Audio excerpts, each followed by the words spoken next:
नमस्कार दोस्तों। तो ये पहली बार है इतिहास में शायद कि नई दिल्ली रेलवे स्टेशन पर इतना सन्नाटा है। और आप देख सकते हैं इक्का दुक्का लोग ही दिख रहे हैं। घर जा रहा हूँ लेकिन पहली बार ऐसा लग रहा है कि किसी समुद्री यात्रा पर जा रहा हूँ। तो पूरा इंतज़ाम करना पड़ा है। आप देख सकते हैं ये खाली चेहरे का इंतज़ाम नहीं है, ये बैग का इंतज़ाम है। चेहरे का मुंह का आप देख ही रहे हैं और हाथ का भी इंतज़ाम है। तो भैया फ्रिस्किंग के बाद अंदर आ गए हैं प्लेटफॉर्म पे और पता चला है कि प्लेटफॉर्म नंबर 12 से जो है हमारी गाड़ी है श्रम शक्ति एक्सप्रेस, जिससे हम जाएंगे कानपुर और कानपुर से आगे का सफ़र तय करेंगे बस के द्वारा। तो इस यात्रा का अनुभव आपको जो है कोशिश करेंगे कि इस जो कोरोना काल के समय की जो यात्रा है घर की, इसका अनुभव आपके साथ शेयर करें, आपको बताते चले। तो फिलहाल तो आप देख ही रहे हैं प्लेटफॉर्म की नई दिल्ली रेलवे स्टेशन के प्लेटफॉर्म नंबर 1 है ये साइड। 1 की स्थिति ये है कि यहाँ सन्नाटा, एक ट्रेन खड़ी है यहाँ लखनऊ, नई दिल्ली लखनऊ, और हमारी ट्रेन जो है प्लेटफॉर्म नंबर 12 से है। सुरक्षा से कोई खिलवाड़ नहीं होना चाहिए, सुरक्षा बहुत ज़रूरी है। और ये जो यात्रा शुरू की है इसके पीछे बहुत केवल मेरा नहीं, मेरे कई दोस्तों मित्रों का भी हाथ है। उन्होंने ये मान के चलिए कि कम से कम 100 पॉइंट तो गिनाई दिए होंगे सुरक्षा की, ये करना, ये नहीं करना है और कैसे चलना है। सामने चेहरे पे जो फेस शील्ड, जो हेड शील्ड बोलते हैं, ये लगा रखी है। भी एक हमारे वरिष्ठ हमारे सर हैं, उनके हिमांशु सर, उनके कहने पर ही हमने खरीदी। और मास्क भी लगा है, लेकिन इसमें हालत कैसी है ये मैं बयान नहीं कर सकता, क्योंकि कई बार ये होता है कि आँख से या माथे से क्योंकि गर्मी पसीना चूने लगता है, पसीने की बूंद रेंग के नीचे आती है, कई बार आँख में ही चली जाती है। वो आँख में चली जाती है। अब क्योंकि बचाव करना है और हाथ में आप देख रहे हैं, हाथ में ये देखो, ये ग्लव्स है, ये भी बचाव के लिए पहन रखा है।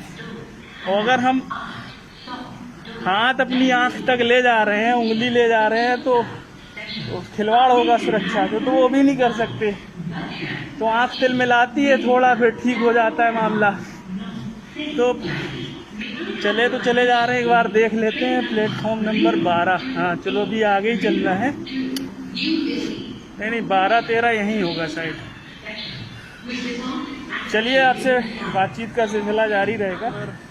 13 के लिए जाने के लिए एस्केलेटर है यहाँ पे, तो इससे चला जाए। संभल के चलना होगा भैया।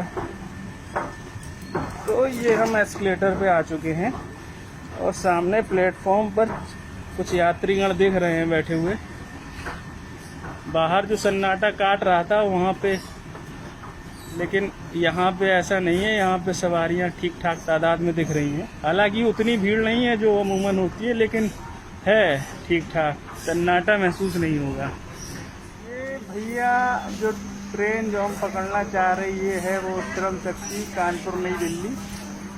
तो आखिरकार हमने इसको जो है प्लेटफॉर्म पर इसको खड़ा पाया और अब अपनी बोगी तक पहुंचने का सफ़र तय करते हैं।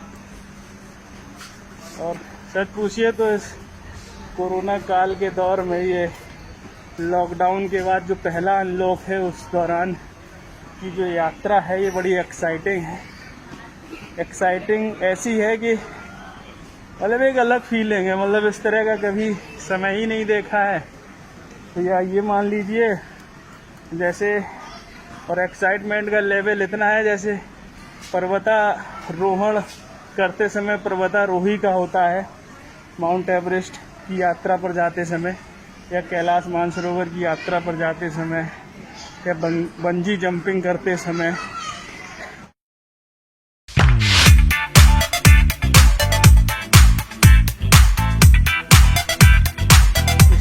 पर जूस वगैरह फल वगैरह की जो स्टॉल हैं वो खुले हुए हैं। बिस्किट चिप्स वगैरह इन सब चीज़ों की दुकानें खुली हुई हैं। और ये आ गई भैया अपनी बोगी A1।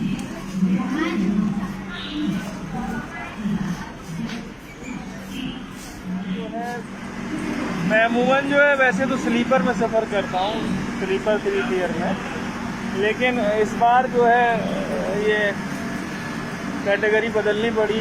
इस बार जो है सेकंड AC में सफ़र करने जा रहा हूँ। और इसके पीछे एक वजह है। इसके पीछे वजह ये है कि हमारे एक भैया हैं, बुआ जी के बेटे हैं, तो उन्होंने इस पे काफ़ी ज़ोर दिया है। वो बोले कि अब चूँकि कोरोना काल में सफ़र करना किसी जोखिम से कम तो है नहीं, तो काम ऐसा करो कि जिसमें जोखिम थोड़ा कम हो। जोखिम तो है लेकिन जोखिम जो है वो थोड़ा कम हो। तो उन्होंने तो सुझाव दिया कि हम जो है फर्स्ट AC में टिकट बुक कर लें, क्योंकि सोशल डिस्टेंसिंग उसमें हो जाती है ठीक ठाक। और क्योंकि फर्स्ट AC का मामला होता है VIP, तो सैनिटाइज वगैरह भी हो जाती है ट्रेन। हो सकता है 3 टायर में कोताही करते हो स्लीपर क्लास में, लेकिन फर्स्ट AC में क्योंकि VIP सफ़र करते हैं तो यहाँ इसकी संभावना ज़्यादा रहती है कि यहाँ वो थोड़ा ठीक से सैनिटाइज किया जाएगा। तो फिर मैंने हिम्मत करके, चूँकि किराए का तो काफ़ी अंतर रहता ही है, तो मैंने हिम्मत करके मैंने कहा फर्स्ट AC नहीं तो सेकंड AC पे सेकंड AC में इस बार चला जाए। और सेकंड AC 2 टियर में है ये A1 डिब्बा। अभी ट्रेन खुली नहीं है, यात्री सब जो है प्लेटफॉर्म पे इंतज़ार कर रहे हैं। और जैसे ही ये खुलेगी ट्रेन तो अंदर जो है अपना सीट पे कब्जा कर लिया जाएगा। और इस बार सारा काम जो है नंबर 1 है, बर्थ नंबर 1 है। सच पूछिए तो इतने आदमी जो प्लेटफॉर्म पे एक साथ इकट्ठा दिख रहे हैं, इतने आदमी, ये पिछले 2-3 महीने में पहली बार है जो मैं इतना आदमी इकट्ठा पहली बार में देख रहा हूँ प्रत्यक्ष तौर पे। मतलब TV समाचार सोशल मीडिया तस्वीरें छोड़ दीजिए। सच पूछिए तो वाकई में आदमी जो है, मनुष्य एक सामाजिक प्राणी है और मनुष्य बिना झुंड के रह नहीं सकता। रह लेगा रहने को तो, लेकिन जो मज़ा झुंड में है, जो लोगों के साथ में, वो अकेले में नहीं है। तो इसीलिए कहा जाता है मनुष्य एक सामाजिक प्राणी है। तो सही बात है, और स्वभाव से उत्सव धर्मी। और ये बात भी जो उत्सव धर्मी वाली बात ही हमारे सोनू भैया ने कही थी। कई लोगों का योगदान है जो मैं इतनी हिम्मत जुटा पाया ट्रेन से सफ़र करने में।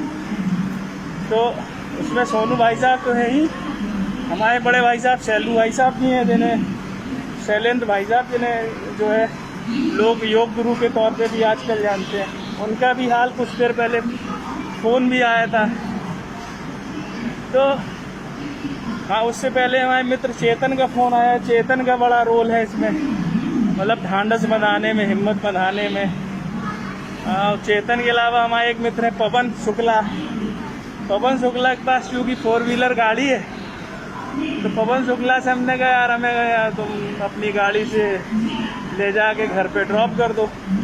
तो पवन शुक्ला तैयार थे गाड़ी लेके आने के लिए, लेकिन बाद में हमें लगा कि लखनऊ से हम आएंगे, नोएडा हमें घर छोड़ने जाएंगे, फिर काफ़ी जो है, क्योंकि सरकारी आदमी, सरकारी नौकरी वाले, वो इतना समय वो हमारे लिए निकालेंगे। तो मैं थोड़ा जज्बाती तौर पे मैं इसको सोचने लगा, तो फिर यही निकला कि चलो ट्रेन से ही चला जाए। तो अब ट्रेन से यात्रा की जा रही है और कानपुर से करी जाएगी रोडवेज बस से। और अगर रोडवेज बस में कुछ हीला वाला दिखाई देगा तो बड़े भाई साहब का जो भी फ़ोन आया था शैलू भाई साहब का, उन्होंने बोल दिया कि बता देना जैसा हो, नहीं बाइक लेके आ जाएंगे कानपुर।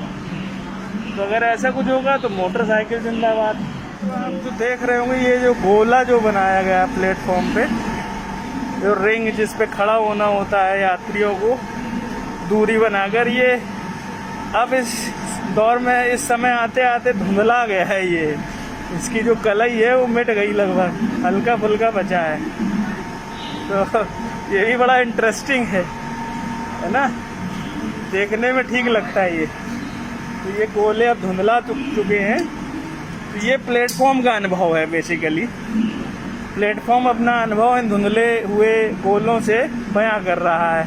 हालांकि साफ सफाई दिखाई दे रही है, झाड़ू वाड़ू लगाई गई है और फिर गंदगी वंदगी दिख नहीं रही है, मतलब ठीक लग रहा है, मतलब साफ सुथरा डला है।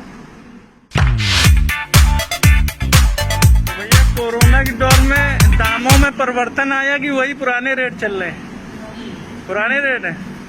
कैसे देते हो बनाना शेक? अच्छा, जूस काय का देते हो? सब पैकेट वाला है। चलिए धन्यवाद। तो केला का हिसाब दर्जन है? 60 रुपए। ये ट्रेन कितने बजे खुलती है? 11 बजे।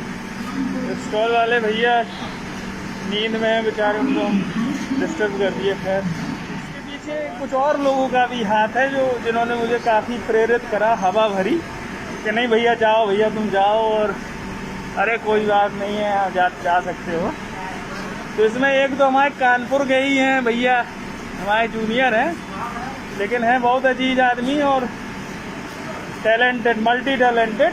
आजकल अपना यूट्यूब चैनल चला रहे हैं वॉन्डरर अभिषेक के नाम से, अभिषेक गुप्ता।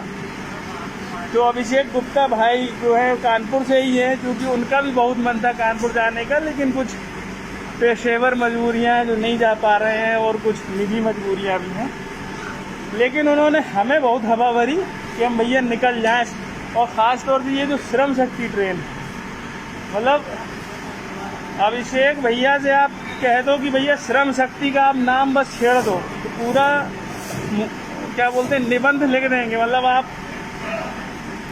इतना आपको जानकारी भर देंगे श्रम शक्ति ट्रेन के बारे में, आगे से पीछे से लेके आगे तक, इतिहास से लेके उसका पूरा भूगोल पूरा बता देंगे, और पूरा मतलब A to Z जितनी भी श्रम शक्ति से जुड़ी चीज़ें हैं A to Z आपको बता देंगे।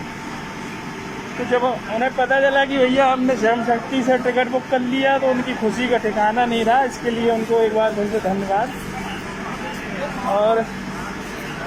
और जितना मैं आपको बता दूं जितना एक्साइटमेंट मुझे है इस यात्रा का, उतना ही उससे कम नहीं है अभिषेक गुप्ता को। क्योंकि अभिषेक का लगातार जो है मैसेज आ रहा है व्हाट्सएप पे, अभी हो सकता है कॉल आ जाए थोड़ी देर में। तो ये होता है कई बार, अपने गृहनगर अपने होम टाउन कोई जाता है तो एक ख़ास लगाव बढ़ता है, और उस ख़ास लगाव का कोई नाम नहीं है। उस ख़ास लगाव को आप कोई नाम नहीं दे सकते, वो होता है। तो वही है अभिषेक भाई को। तो अभिषेक भाई अगर इस वीडियो को जब देखेंगे तो निश्चित तौर पर उनके चेहरे पे एक स्माइल खिलेगी, एक मुस्कान आएगी, और वही हमारी कमाई होगी। तो अभिषेक भैया राम राम। तो एक अभिषेक भाई हैं, और हवा भरने में जो मुझे उत्साहित मतलब प्रेरित करने के लिए इस यात्रा के लिए एक है हमारे नवीन चौहान, जिन्हें हम प्यार से राम भरोसे भी कहते हैं।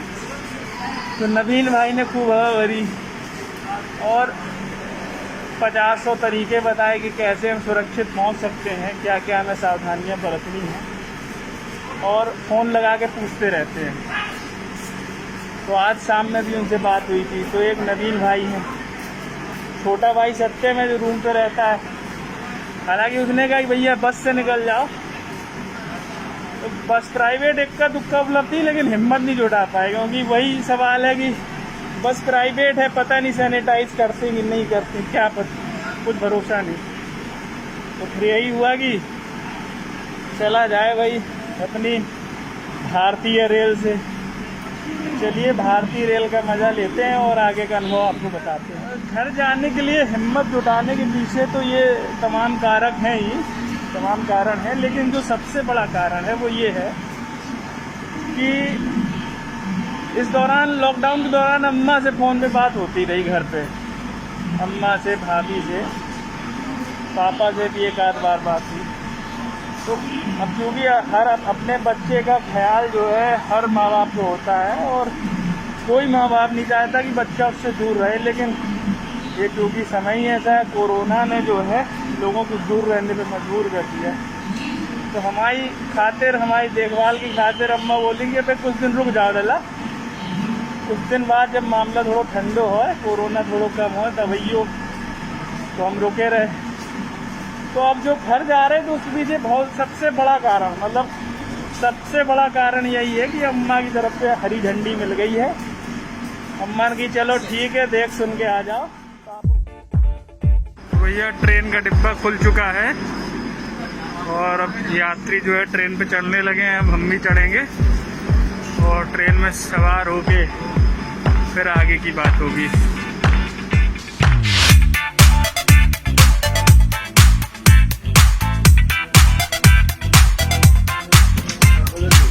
एक नंबर ये है नीचे वाला। नाव में अकेले हो क्या? हाँ नाव में चले जाओ, हम जो साथ है? नाव हमारा है। कोरोना काल है। हाँ। कोरोना काल की हमारी पहली यात्रा है।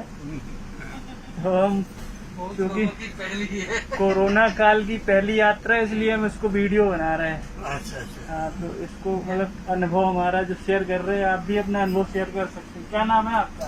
हाँ, डॉक्टर वीरेंद्र कुमार शुक्ला। डॉक्टर वीरेंद्र कुमार, आप डॉक्टर साहब हैं। हाँ।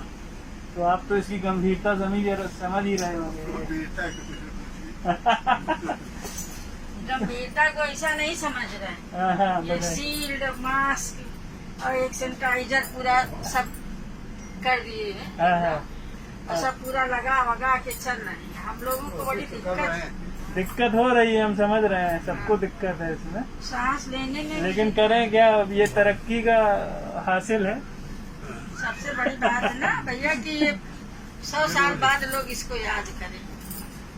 सही कह रहे हैं, हाँ। हमेशा याद किया जाएगा। और क्या जरूरी इस तरह का महामारी कभी नहीं आया ना। नहीं आया, हाँ। यही तो आप जानिए हाँ, कि हर 100 साल में बीमारी आती है। लेकिन ऐसा नहीं आया कि हाँ, बस ये है कि फर्क इतना है कि इतना भयंकर नहीं आया कि आप अगल बगल भी किसी से बात ना कर सकें। सही कह रही, सही कह रही। आप अपने ही घर में कैद हैं, बच्चों से, बीवी से, माँ से, बाप से, सबको जो है डिस्टेंसिंग में रखना। तो आप लोग रहने वाले कानपुर से ही हैं? हाँ, यहाँ ये तबीयत खराब है ना। अच्छा, जो दिखाने हाँ, हैं। तो डॉक्टर को दिखाने आ। अच्छा अच्छा अच्छा, चलिए बढ़िया। यही है कि कोरोना काल में आप यहाँ सर्विस करते हैं क्या? हम एक छोटे मोटे पत्रकार हैं पेशे से, अच्छा, इसलिए हमारा इंटरेस्ट है। हाँ, उसके साथ में थोड़ी बहुत ब्लॉगिंग होती है ना आजकल, हाँ, फेसबुक और यूट्यूब पे, सोशल मीडिया पे, तो वो करते हैं थोड़ा बहुत। हाँ। तो ये सब अनुभव साझा किया जाएगा।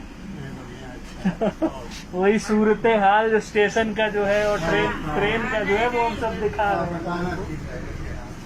ट्रेन वो है लाइव करते हैं ना खाली है टीवी काफी। में, ये सब निकाल करके। तो भैया ऊपर बैठे हैं, भैया से भी जान ले रहे हैं। हालांकि हमने डिस्टेंस जो है मेंटेन की हुई है, एकदम चुपके नहीं है। तो भैया कहाँ जा रहे हैं? मुझे जाना है लालगंज। लालगंज कानपुर में? कानपुर से आगे है। कानपुर से आगे? कानपुर से 90 किलोमीटर आगे, रायबरेली जिला। बस लेंगे वहाँ से? वहाँ से बस लेनी पड़ेगी या फिर कोई प्राइवेट व्हीकल लेनी पड़ेगी। अनुभव बताइए। अनुभव तो बिल्कुल डिफरेंट है। आप ये समझिए कि हमने कभी जिंदगी में जितना भी अभी तक दिल्ली से सफर करा है, कभी इतना खाली स्टेशन या इतने खाली कोचेस कभी जीवन में नहीं देखे। अच्छा, ये पहली बार जीवन में है हमने देखा है ऐसा। कैसा मतलब रोमांचक लग रहा है कि फीलिंग कैसी आ रही है? फीलिंग तो बिल्कुल रोमांचक नहीं कह सकते। रोमांच तो जब होता है जब कुछ अच्छा दिखता हो। अभी तो दिख रहा है कि सब डरे हुए हैं। मतलब डर जैसे है, आप हो, मैं हूँ, मास्क है, मास्क हटाने से एक बार हाँ। सोच रहे हैं कि ना हटाएं। दुखी है। बैठने से पहले सारा सैनिटाइज करा, जैसे मैंने करा, अंकल आंटी ने करा, सब कोई। हालांकि ये सैनिटाइज हुई है होगी, फिर भी अपनी लेकिन तसल्ली के अपनी लिए, तसल्ली फिर भी कर रहे हैं लोग। अपनी तसल्ली भैया बहुत सब जरूरी की है। सेफ्टी अपनी ज्यादा मस्ट कर रहे हैं कि पहले हम। अच्छा, एक बात बताइए, आपने मास्क जो है मैचिंग का पहना हुआ है और हैंड ग्लव्स मैचिंग मास्क मेरे पास अभी भी 4 और मास्क हैं। अच्छा, मैचिंग का रखते हैं आप? नहीं, मैचिंग का नहीं है, ये बाई चांस हो गया कि मैचिंग का हो गया। बाकी मैचिंग का नहीं रखा है। व्हाइट कलर के भी है। बाई चांस ड्रेस उसी क्या करते हैं भैया? मैं अकाउंटेंट हूँ। अकाउंटेंट हैं, वही खाता सबका रखते हैं। काम है ये। नाम क्या भैया? गौरव यादव। यादव जी धन्यवाद। तो यही है कि हमने कहा जब सफर कर ही रहे हैं, आपका ये पहला सफर है, कोरोना के कोरोना दौर काल में का पहला हाँ, सफर हाँ, हाँ, पहला सफर है, इसीलिए हमने कहा इसको रिकॉर्ड कर दिया है। बिल्कुल बढ़िया करा। कम से कम जो लोग नहीं कर रहे हैं या नहीं कर पा रहे हैं हाँ, उन्हें एक अनुभव मिलेगा हाँ, और इसके द्वारा। देखेंगे लोग, लोगों को ये पता भी चलेगा अगर- कि ये माहौल है बाहर। ये एक है ना, एक कुछ तो हमें तो एक्साइटिंग लग रहा है। आज तो आप फिर भी भीड़ देख रहे हैं। अभी हम लोग एक हफ्ते पहले कानपुर से आए, हाँ हाँ अच्छा, तो हावड़ा राजधानी थी दिल्ली की, हाँ, हाँ। कोई भी नहीं। उधर से आने में बिल्कुल भी नहीं है। इधर से ये आने तो में भी फोन एक आ रहा है, अटेंड कर लिया जाए, उसके बाद वार्तालाप जारी रहेगा। सीट पे अपनी हम आ चुके हैं।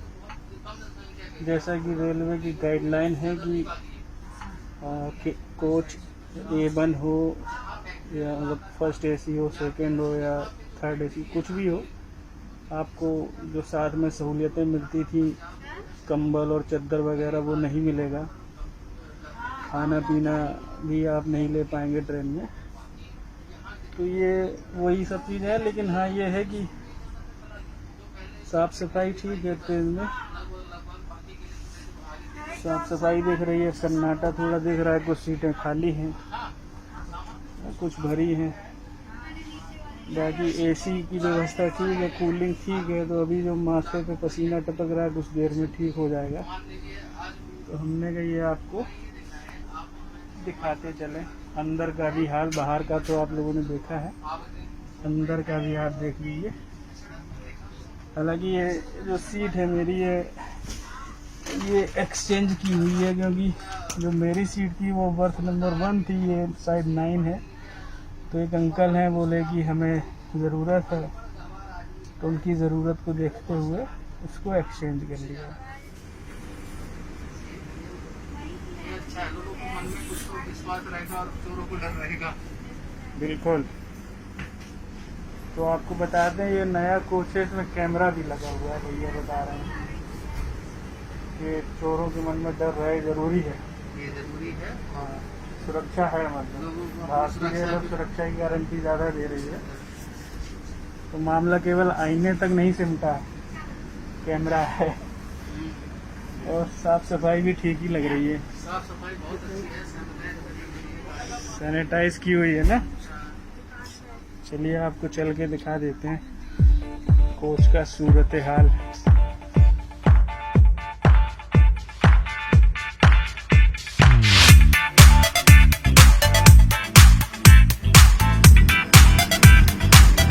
बास बेसन भी ठीक ठाक चमक रहा है, और दर्पण में हम भी तो ठीक है। ले दे के सुविधाएं वगैरह ठीक हैं, वॉशरूम वगैरह भी साफ लग रहा है।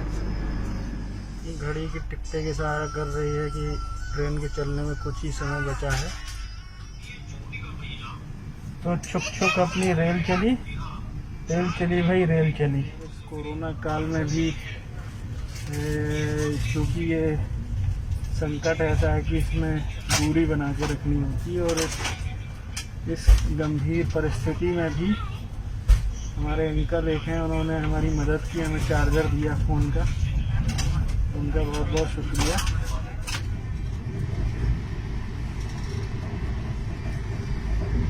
तो भैया कानपुर जो है हम पहुंचने वाले हैं, बस कुछ देर बाकी है। और इस दौरान हमने सोचा आप लोगों को कानपुर की सुबह का दर्शन कराया जाए। उगता हुआ सूरज आप देख ही रहे हैं।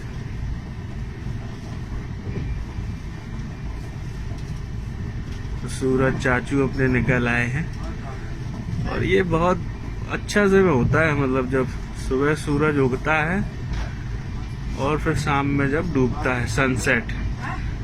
कई जगह तो सनसेट व्यू पॉइंट होते हैं कि लोग स्पेशली वहाँ जाते हैं और बैठ के नज़ारा देखते हैं। हमारे लिए तो यही है भैया, जो अभी दिख रहा है, यही हमारे लिए सनराइज है, और ऐसे ही सनसेट हो जाता है। तो भैया कानपुर की धरती पे हम उतर गए हैं। कानपुर में ये पनकी रेलवे स्टेशन है, पनकी धाम। तो यहाँ इसलिए उतरे हैं, सेंट्रल ना उतर के, क्योंकि यहाँ पे जो है हमारे जो बड़े भैया सैलू भाई साहब बोले, अब क्योंकि दिल्ली से जब इतना इंतज़ाम करके आ रहे हैं, सेकंड एसी में आ रहे हैं, लेकिन और कानपुर से रोडवेज का सफ़र करें तो कोई मतलब नहीं है। रोडवेज में हो जाती है भीड़, तो बोले कि तुम रुको, मोटरसाइकिल से ले जाएंगे तुम्हें। तो यहाँ से घर तक का सफ़र होगा बाइक से, यानी मोटरसाइकिल से अपनी फटफटिया से। और भाई साहब कुछ देर में आने वाले हैं और फिर अब उससे निकला जाएगा। और ये ट्रेन भी चल पड़ी है। चलिए, तो अभी सफ़र जारी है, तो अनुभव भी जारी रहेगा।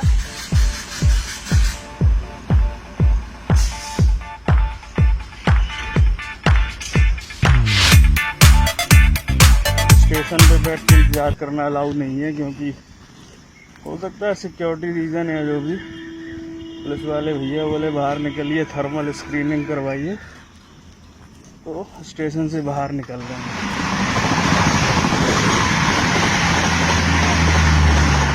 सिक्योरिटी टाइट है भैया। ब्रिज पर भी है एक पुलिस वाले भैया, बोले निकलो, फ़ोटो वोटो लेना मना है, यहाँ से बाहर जाना है। चेक करने वाले भैया खड़े हैं। अच्छा, स्टेशन के बाद एक मज़ेदार चीज़ ये है कि जो हेड शील्ड वगैरह मास्क के साथ लगा रखा है, तो कई लोगों को रिएक्शन ऐसा है कि मतलब बोल नहीं रहे, लेकिन उनको देख के, उनकी शक्ल देख के ऐसा लग रहा है, उनका रिएक्शन ऐसा है कि पता नहीं कौन से ग्रह से एक ऐसा जंतु आ गया है जिसके बारे में दुनिया नहीं जानती है। कानपुर या हमारे क्षेत्र के आसपास की एक मज़ेदार चीज़ आपको बताएं कि कई बार रास्ते में आप जा रहे होंगे, आपके जान पहचान का कोई मिल गया, तो राम जोहार जो है केवल भौहें उचका के भी हो जाती है। यहाँ पे रिक्शा भी करना हो तो भौं उचका के हो जाता है। और रिक्शे वाले भैया को पूछना हो तो भौं उचका के पूछ सकते हैं, भैया हाँ, इसका मतलब कि हाँ भाई कहाँ जाना है। तो ये बड़ी मज़ेदार चीज़ है। ये वाली लैंग्वेज हमने यहीं देखी है और कहीं नहीं चलती है। दोस्तों, अब आगे का सफ़र यहाँ से होगा अपनी फटफटिया से। भाई साहब आ चुके हैं, सैलू भाई साहब बड़े भाई हैं। और अब तक का सफ़र बहुत एडवेंचरस रहा, अब जो है आगे का भी एडवेंचरस ही है, मोटरसाइकिल से करना है। चलिए, फिर मुलाकात होगी जयराम जी की।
दोस्तों, सफ़र पूरा हुआ, घर अपने पहुंच गए हैं।